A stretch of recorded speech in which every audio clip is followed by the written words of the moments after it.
नमस्कार बच्चों। आज हम कक्षा 8वीं की सामाजिक विज्ञान भाग 1 इतिहास एवं नागरिक शास्त्र विषय के अध्यापन करेंगे। अध्याय 4 भारत का प्रथम स्वतंत्रता संग्राम।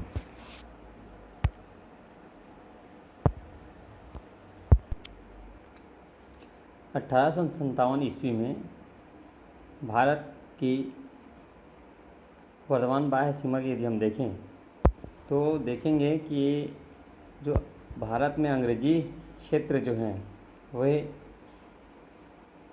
आड़ी लकीरों से संकेत किए गए हैं। तो आप देख सकते हैं पूरे भारतवर्ष में किस तरह से अंग्रेज़ों का साम्राज्य स्थापित हो चुका था। कश्मीर से लेकर कन्याकुमारी तक और इधर गुजरात से लेकर कोलकाता तक पूरे क्षेत्रों में अंग्रेज़ों का वर्चस्व कायम हो गया था। बीच बीच जो है देसी राज्य हैं जहाँ पर राजाओं का क्षेत्र था।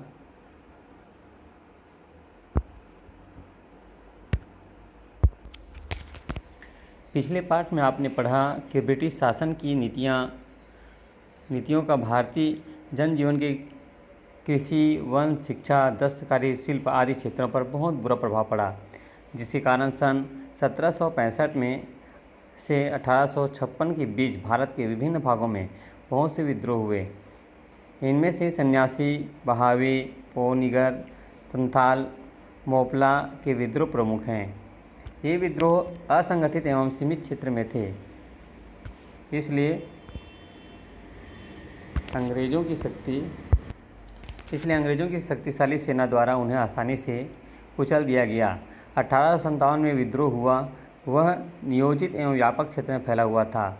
इसमें ज़्यादातर भारतीय समाज के किसान, कारीगर, जमींदार एवं पुराने रजवाड़ों के नवाब आदि वर्गों के लोग शामिल हुए, जो ब्रिटिश शासन की नीतियों से असंतुष्ट थे। 1857 के विद्रोह के पूर्व अंग्रेज़ों की नीतियों से पुराने शासक एवं जनता त्रस्त थी। अंग्रेज़ों ने भारतीय राजाओं से सहायक संधियाँ की थी, पर जनता उसका पालन अपनी मर्जी के अनुसार ही करती थी। राजाओं में डलहौजी की विलय नीति के प्रति बड़ा असंतोष था। इनमें झांसी, पूना तथा अवध प्रमुख राज्य थे। इनके असंतोष के प्रमुख कारण इस प्रकार थे। पहला, झांसी के मृत राजा के दत्तक पुत्र को डलहौजी ने उत्तराधिकारी नहीं माना और 1853 में झांसी राज्य पर अंग्रेज़ों ने कब्जा कर लिया। 1851 में पेशवा बाजीराव की मृत्यु हो गई। इसके बाद उसके दत्तक पुत्र नानाजी साहब पेशवा को मिलने वाले पेंशन को अंग्रेज़ों ने बंद कर दिया। तीसरा, अवध के नवाब वाजिद अली शाह पर कुशासन का आरोप लगाकर उसके राज्य को छीन लिया गया। चौथा, अंग्रेज़ों की नई लगान व्यवस्था से जमींदारों, भूमि स्वामियों की शक्ति समाप्त हो गई। अंग्रेज़ों की इन नीतियों से शासक, सैनिक, जमींदार, भूस्वामी, कारीगर आदि सभी वर्ग के लोग प्रभावित हुए, जिससे उनमें असंतोष की भावना बलवती होने लगी। किसानों और दस्तकारों की बदतर हालत।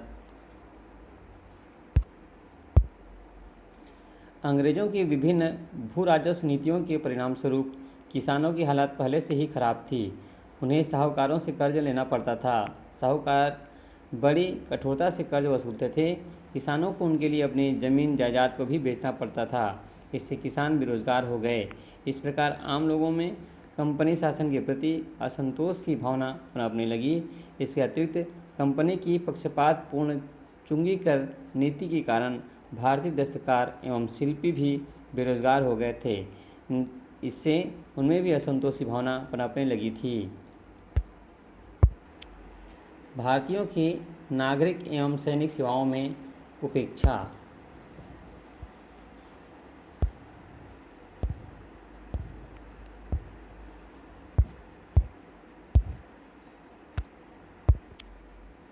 अंग्रेज़ों की नीतियों के कारण भारतीयों की कृषि, उद्योग एवं व्यापार की अवनति हुई। साथ ही अंग्रेज़ों ने भारतीयों को अपने ही देश की ऊंची एवं महत्वपूर्ण पदों, नौकरियों से वंचित रखा। भारतीयों को न्यायिक, सैनिक एवं नागरिक सेवाओं में केवल छोटे पदों पर ही रखा जाता था।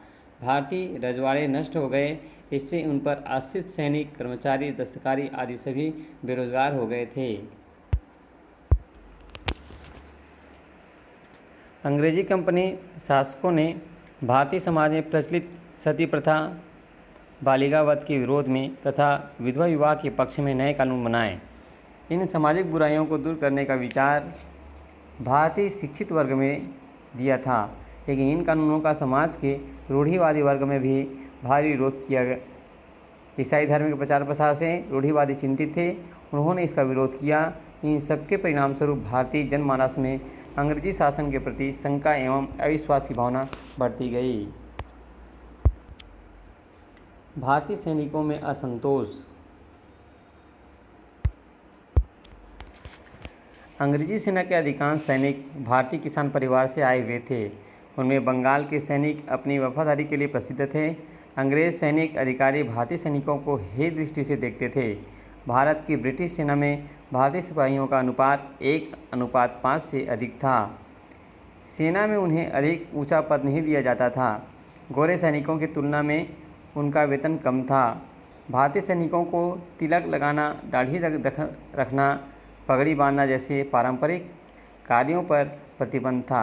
उन्हें युद्ध के लिए समुद्र पार कर अन्यत्र भेज दिया जाता था, जबकि समुद्र पार करना उन दिनों धर्म के विरुद्ध माना जाता था।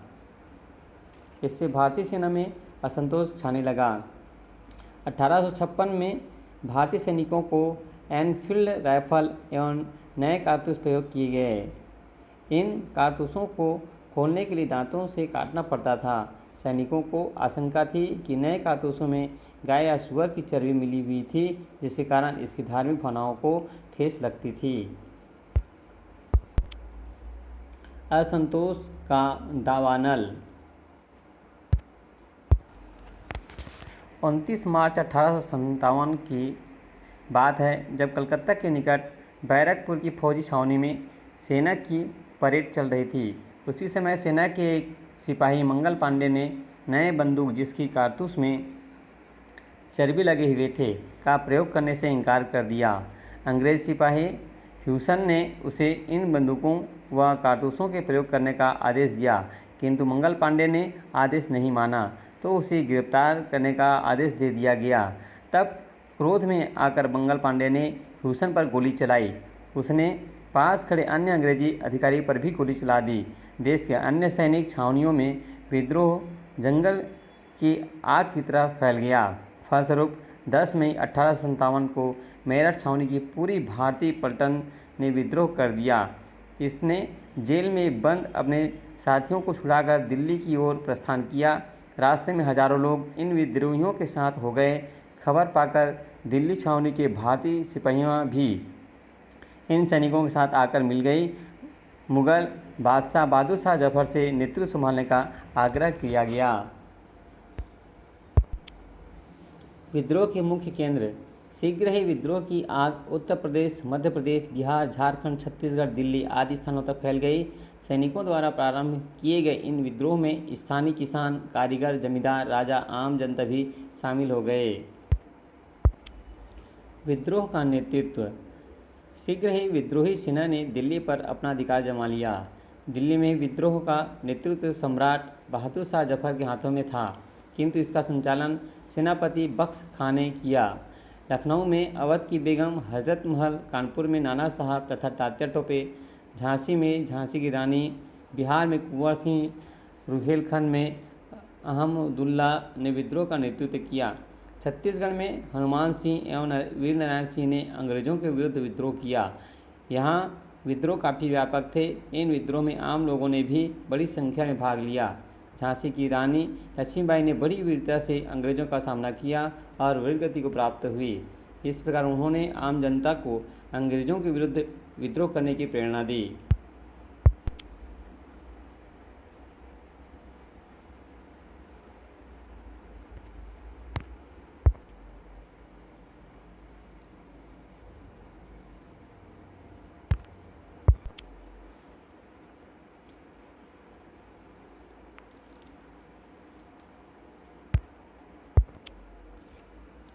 छत्तीसगढ़ में विप्लव। रायपुर जिले के बलौदा बाजार के पास सोनाखान नामक स्थान है। वीर नारायण सिंह वहाँ के जमींदार थे। वे अपने जनहित कार्यों के फलस्वरूप लोकप्रिय थे। सन 1856 में सोना खान में भयंकर अकाल पड़ा। लोग अन्न के अभाव में भूख से मरने लगे। लोगों की जीवन रक्षा के लिए वीर नारायण सिंह ने एक व्यापारी के गोदाम में इकट्ठा कर रखे गए अनाज को जनता में बंटवा दिया। व्यापारी ने इसकी शिकायत अंग्रेज अधिकारी से की, जिसके कारण वीर नारायण सिंह को गिरफ्तार कर रायपुर के जेल में बंद कर दिया गया। सन 1857 ईस्वी को रायपुर की जेल से भाग निकले उन्होंने लगभग 500 किसानों की सेना संगठित कर ली। 1 दिसंबर 1857 को अंग्रेजों की सेना के साथ वीर नारायण सिंह का मुकाबला हुआ। अंग्रेजों ने सोना खान के पड़ोसी देवरी के जमींदार से मदद मांग ली। इसकी सहायता पाकर अंग्रेजों ने वीर नारायण सिंह को गिरफ्तार कर लिया। बाद में रायपुर लाकर दिखावे का मुकदमा चलाया और 10 दिसंबर 1857 को उन्हें फांसी दे दी गई। इस प्रकार देश की स्वाधीनता आंदोलन के यह महान सपूत शहीद हो गया। शहीद वीर नारायण सिंह का त्याग और बलिदान व्यर्थ नहीं गया। रायपुर फौजी छावनी में लेग्जिन लश्कर हनुमान सिंह राजपूत ने 18 जनवरी 1858 को उसने सिडवेल नामक अंग्रेज सैनिक अधिकारी की हत्या की और फरार हो गया। इस तरह उन्होंने रायपुर में स्वतंत्रता संघर्ष की जारी रखा। अंग्रेजों ने हनुमान सिंह को 17 साथियों को गिरफ्तार कर लिया। गिरफ्तार लोगों पर 2 दिन मुकदमा चला। उन्हें सेना के बगावत करने एवं राजद्रोह करने के आरोप में 22 जनवरी 1858 को सैनिकों एवं जनता के समक्ष सार्वजनिक रूप से फांसी पर लटका दिया गया। वे शहीद थे सर्वश्री गाजी खां, शिवनारायण, गुलेल अब्दुल हमाद, पन्नालाल, मातादीन, बलिहूद ठाकुर सिंह, अकबर हुसैन, लाल सिंह परमानंद, बदलू, दुर्गा प्रसाद, शोभाराम, नूर मोहम्मद, देवदीन एवं शिव गोविंद। इस विद्रोह से सभी जाति व धर्म के लोग शामिल थे। इसे प्रमाणित होता है कि इस अंचल में राष्ट्रीय हित की भावना सर्वोपरि थी। आंदोलन की असफलता। सन 1857 ईस्वी का विद्रोह भारत के व्यापक भूभाग में हुआ, किंतु अंग्रेजों की सत्ता का अंत करने में सफल नहीं हो सका। इसके कारण थे विद्रोहियों के बीच केंद्रीय नेतृत्व का अभाव था। विद्रोहियों के पास पर्याप्त मात्रा में हथियार भी नहीं थे। इस समय के शिक्षित वर्ग एवं अधिकांश रजवाड़े विद्रोह में शामिल नहीं हुए। इस विद्रोह भारतीयों के लिए प्रेरणादायक सिद्ध हुआ। इससे भारतीय जनता में राष्ट्रीयता एवं चेतना का संचार हुआ। साथ ही अंग्रेजी शासन को भी गहरा धक्का पहुंचा। इस विद्रोह से स्पष्ट हो गया कि भारतीयों के मन में ब्रिटिश सत्ता के प्रति व्यापक असंतोष की भावना है। लोगों के मन में यह भाव पैदा हो गया कि उनका देश कंपनी शासन के हाथों में सुरक्षित नहीं है। निसंदेह यह भारतीयों का एक देशभक्तिपूर्ण परंतु असंगठित विद्रोह था, जिसका भय अंग्रेजों को सदैव सताता रहा। इसके फलस्वरूप भारतीय राजनीति में राष्ट्रवाद का विकास हुआ। 1858 का भारतीय सरकार अधिनियम।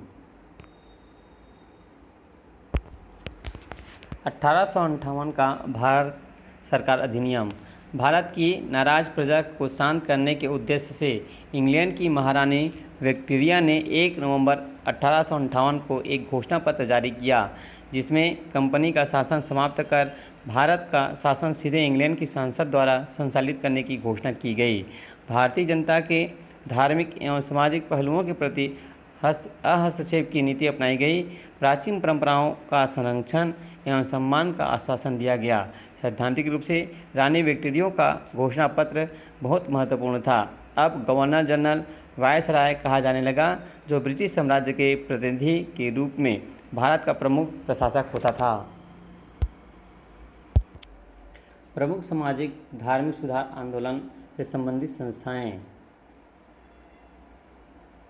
संस्था एशियाटिक सोसाइटी, स्थापना 1784, संस्थापक विलियम जोन्स। वेदांत कॉलेज 1815, राम मोहन राय। बालिका विद्यालय 1851, संस्थापक ज्योतिबा फूले। सत्य शोधक समाज 1873, ज्योतिबा फूले। इंडियन लीग 1875, शिशिर घोष। तत्वबोधित सभा 1839, देवेंद्रनाथ टैगोर। ब्रह्म समाज 1828, राम मोहन राय। आर्य समाज 1875, दयानंद सरस्वती। प्रार्थना समाज 1867, आत्माराम पांडुरंग। रामकृष्ण मिशन 1897, स्वामी विवेकानंद इत्यादि प्रमुख समाज सुधारक रहे, जिन्होंने सामाजिक सुधार करने के लिए अनेक संस्थाएं स्थापित की।